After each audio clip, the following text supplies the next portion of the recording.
10th Civics Chapter 2 Federalism. Good morning children. This is in continuation to my previous video in which I was discussing about federalism, and that somehow got stopped for some reason. So I am starting from the point where I stopped in my previous video. So we were discussing about the three lists that have come up in our constitution, and that mentions about the area of jurisdiction of the union, state and local level government. So in union list it refers to defense, foreign affairs, banking and communication, and currency, which is the area where the central government can take the decision, because it is largely in relation to the matters pertaining to or talking about national security and national balanced growth and development. We moved on to state list. In the state list, the areas that are it is police, trade, commerce, agriculture, irrigation, etc. And it is associated with the growth and development of the state government. So the state government can take decision in reference to the police, so that it would be able to maintain law and order in their state, what kind of trade they would like to have, so that is going to help in increasing the state domestic product of that respective state, and agriculture, that kind of agriculture policy it would like to have in reference to subsidies and minimum support prices it would like to give it its farmers. All these things are within the jurisdiction of the state government. Then there is the another list that is called as the concurrent list. In the concurrent list, it is the education, the forest, trade union, marriage, adoption and succession. So they all are under the concurrent list, and this concurrent list, here it is the union as well as the state government, they can make laws on the subjects which is mentioned in this list. If there is any conflict between the union and the state government, then it is made in a law that the union government's decision is going to prevail, because that is for the wider well-being of the country.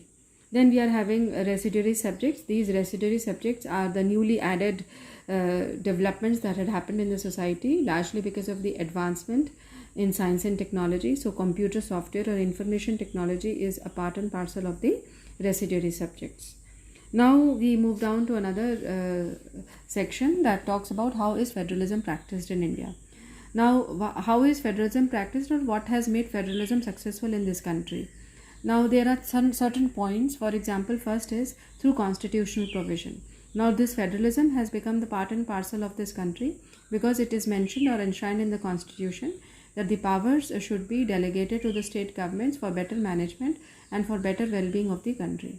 So, it is constitutionally mentioned, or it is mentioned in the constitution, that the state government should give certain powers to the state governments for better management.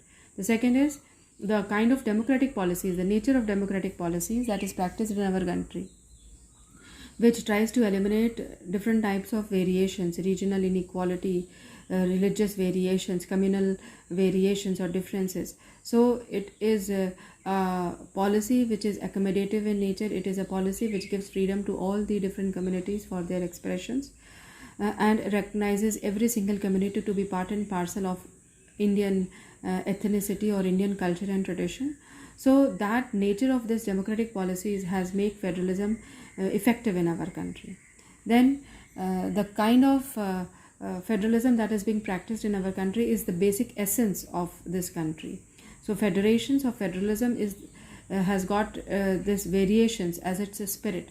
So the spirit of federation is such that it accommodates diversity, it accommodates variations, and hence makes federalism more effective and beautiful. Then another important point is that it respects the diversity, as I have already told, that in our country accommodation is there. Accommodation comes because we are accepting it, and we are accepting it because we are liking it or we are respecting it. And then the last important thing, that there is a willingness, there is desire for living together, and this willingness makes all the more effective, this federalism effective, and helps people create a congenial environment where different traditions, culture, language, religious festivals, etc. are considered to be a part and parcel of this specific country. So we are a country rich in diversity, and we accept this diversity, that we are having this kind of culture which are diversified in nature, and yet we are united. So this kind of desire of living together binds our country and makes this federalism effective. Now we are going to discuss another topic here in this chapter, that what are the ways in which this has happened. This variations that existed in our country became a part and parcel or characteristic feature of federalism, how this has happened. So there are certain formats that needs to be taken into consideration. First, we will be taking up linguistic states. See, in our country, the regions or the states that got formed, they were largely based on the different kinds of language, culture, tradition, etc. that was being followed by the people residing in different regions of the country. So this creation of linguistic states, it was the major test for democratic policies in our country. If we look at the political map of our country, when India got independence in the year 1947 and at present, that is 2020, there are many variations. New states have got formed, and new specific space has been given to certain states. Special rights were given to certain states. So depending upon the need and requirement of these provinces or states, certain decisions had been taken, and that has actually binded the country together. So these differences that existed in our country, it was recognized, and these differences that existed, it was based on culture, on ethnicity, and on geography. So on the basis of these variations, linguistic states got created. Apart from the language, there was this culture, ethnicity, and geography that also formed the basis for the formation of states. For example, you can talk about Nagaland, you can talk about Jharkhand, Uttarakhand. So depending upon the geographical variations, these states got created, and the creation of these states started giving them an identity, specific identity, and this identity was accepted and respected. So people were more united. So, earlier it was believed that the formation of the linguistic states probably will lead to the disintegration of country. But actually it had happened the other way around. So it has made our country more united because it has made the administration more convenient and easier. So the ways in which this federalism got practice of federalism got strengthened. The first one is the creation of linguistic states. Another important is the language policy of our country. Now, when we are taking up into consideration the language policy, you all know that India is a diversified country. And there was a survey that was conducted in the year 2001, and according to that survey, 1500 distinct languages that people were speaking, that was mentioned. And out of those 1500 distinct languages, we started grouping these languages into small groups, and then it was brought down to 114 major languages, and we further grouped them, and finally it was brought down to 22 languages. So now in our country we are having 22 languages which are called as the scheduled languages, and this is mentioned in the 8th schedule of our constitution. So there is part 17 of our constitution which talks about the languages, and part 8 schedule part 17, it talks about the languages, and there are 22 scheduled languages that are there in our country, and out of them Hindi and English is an official language. Earlier it was decided that English should be discontinued from making it as an official language, but there were lots of dissension that started to come up from the non-Hindi speaking states, and finally it was decided that we will stop taking English as an official language from 1965 onwards. But because of dissension and uproar and voices coming from non-Hindi speaking states, it was taken into consideration and decided actually that English will continue to be the official language. So at present we are having English and Hindi both as an official language, and all the official works are done in either of the two languages. So this language policy of the government also accommodated people from diverse background or diverse vocal languages that they spoke, and that actually a policy which accepted these diversity and led towards the formation of a language policy which highlighted 22 scheduled languages. Apart from that, we are having local dialects. People have got the freedom to speak and express their languages and maintain it so that it is not getting lost or becomes extinct. That kind of freedom still exists, and that led towards the further unification of the country, because acceptance is very ultimate cause for existence.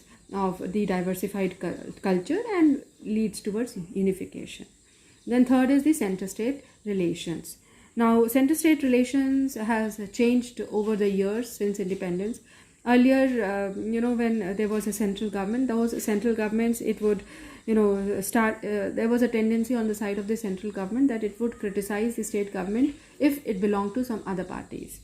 So there were lots of dissension, disputes, and looking down upon the state governments of another party by the central government. So that led towards a kind of not so holistic approach towards center-state relationship. But this kind of things changed in the year from 1990 when there started an era of coalition government.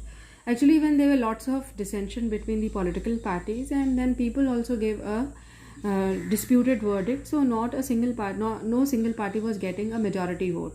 So when no single party was getting a majority vote, so it was difficult to form the government at the center. So what party these political parties ended up, they started entering into coalitions. So they started joining with another political parties and started forming a majority at the center, and that led towards the formation of the government at the central level. So this led towards the beginning of the coalition era or coalition government. And with the coming up of the coalition government, what happened? Regional political parties in many states of the country, they started to get a kind of importance. And these central governments stopped criticizing the local governments or the state governments, even if they belong to some another political parties, because they knew that it might come a time in their political career that they might be forced to enter into a coalition into a coalition act with those political parties. So this kind of situation that started coming up in the governance started taking up or giving an acceptance to these state level of governments. So this led to a new culture of power sharing, and then there was an autonomy that was given to the state governments. State governments were given the freedom to rule their own states. And there was the change that was came up from the judiciary perspective, because there were lots of upheavals and there was instability in the central government rule. So judiciary came into view, because that involved lots of expenditure also every time when election was conducted. So judiciary came into action, and it took a decision that no central government has the right to dismiss the state governments in an arbitrary manner. So that started bringing stability to the central state government. So this federal power sharing, it started becoming more effective with each passing day when we compare it with the earlier days when India became independence and constitution promulgated this federalism in our country.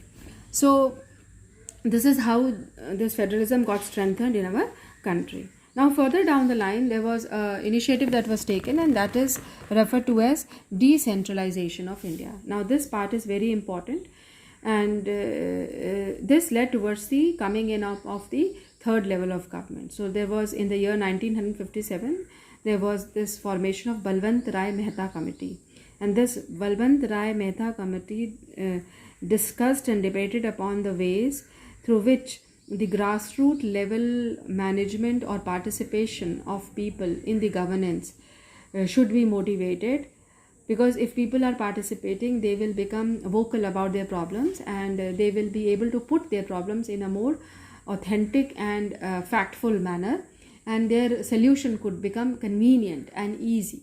So it is going to help in trickling down the fruits of economic growth and development to the lower strata of the society, and obviously in the longer run will help in the growth and development of the nation. So India being a vast country, it was becoming difficult for it to run from a two-tier government.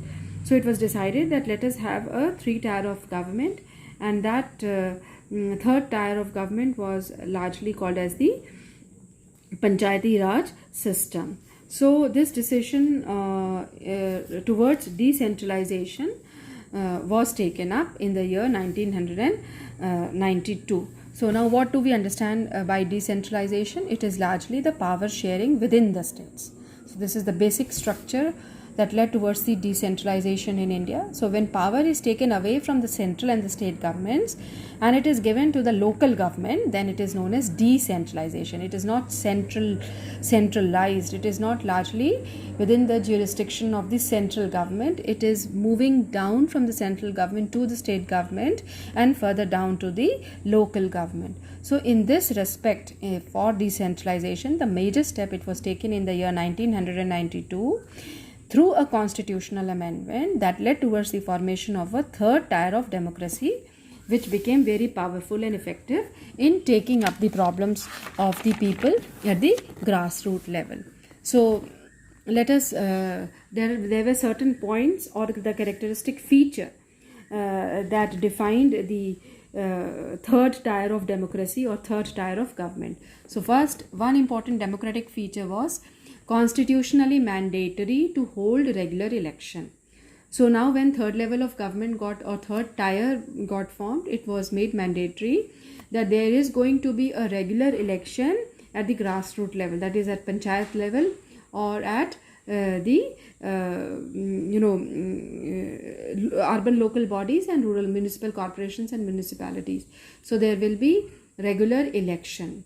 Then the second important point was that the seats is going to be reserved for the scheduled caste, tribes and other backward classes. There was also provision for the reservation of seats for women, that is 1/3 to be reserved for the women community. Then fourth was independent institution called State Election Commission. They were created. As we are having election commission at the central level, in that same category, state election commissions, they were created in order to conduct elections at these grassroots levels. Then state governments, they have to share some powers and revenue units with the local government bodies as well. So as central government has to share some financial and administrative autonomy or powers with the state government, in the same manner the state governments were given the responsibility to share their revenue and certain financial autonomies with the local level governments. So this was the characteristic feature of the third tier of government that got constituted with the amendment of the constitution in the year 1992. So that led towards the formation of a third level of government. Now let us discuss a bit about this rural local government. Now when we are discussing about rural local government, let us start from the bottom here. Now we are having this Gram Sabha. Gram Sabha means Gram Sabha is a Sabha where the members of the villages become part of it. Okay, so who is going to become the member of the Gram Sabha? Those people who are adult and they have got the right to vote. So above 18, all can become the member of the Gram Sabha. And this Gram Sabha, they elect their Gram Panchayat. Okay, so it is Gram Panchayat or Panch. It is a council which consists of several ward members. Several ward is a village.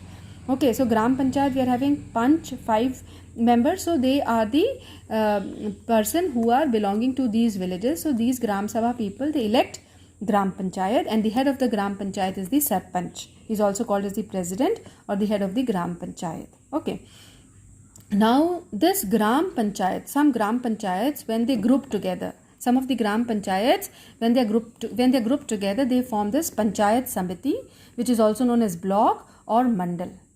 Okay, so in Panchayat Samiti is known as block or mandal, and here in the block or mandal we are having this block development officer, and he is appointed, he is not elected. So block developmental officer is appointed person, he is elected, and this block Samiti or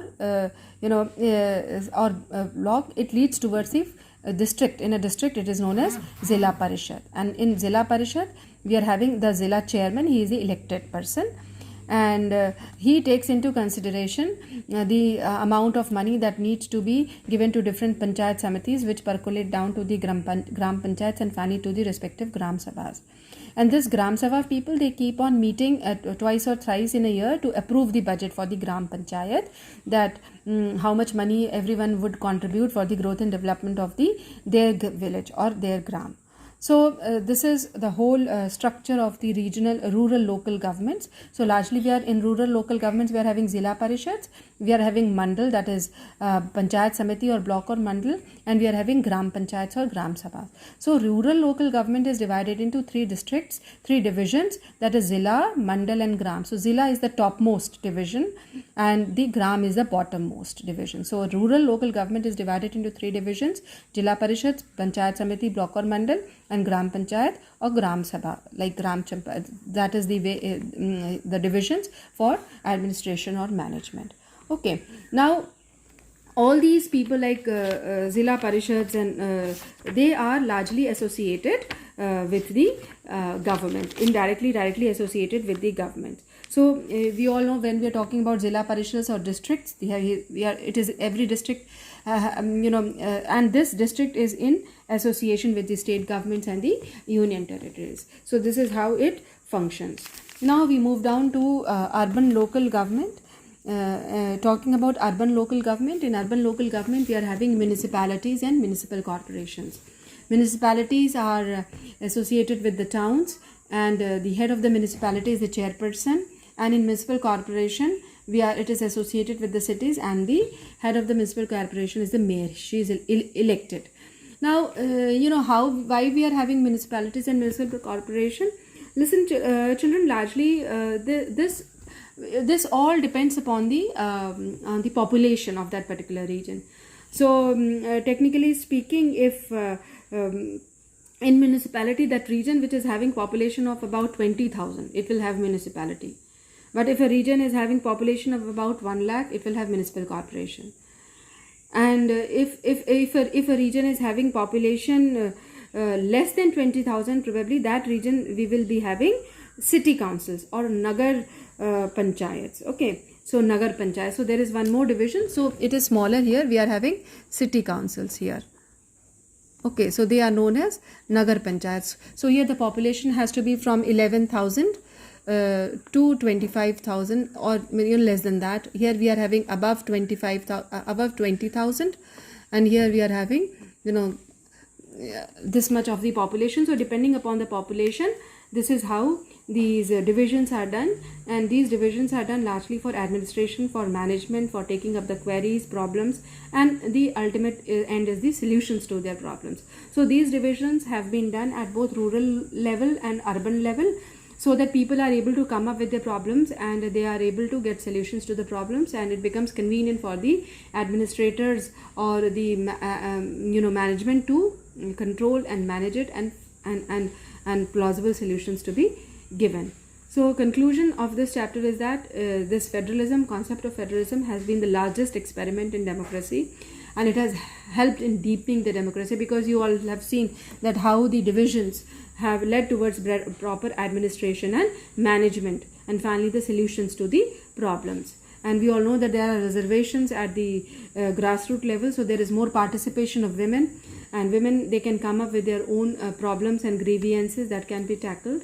So these are the basic the objectives of federalism, that every specific community is able to come up with their problems and they can get just solution to their problems. But still I conclude this chapter by stating that still we need to go a long way, because we all are aware with the fact that still there are certain communities who are not able to come up with their problems. Their problems get subsided either because of corruption, either because they are not that much educated, either because they are not aware of the policies that the government has come up in solution to their problems. So these kind of targeted approach still is being needed if we want federalism to deepen democracy, to deepen expression, and finally help in justifiable growth and development of our economy. Thank you, children.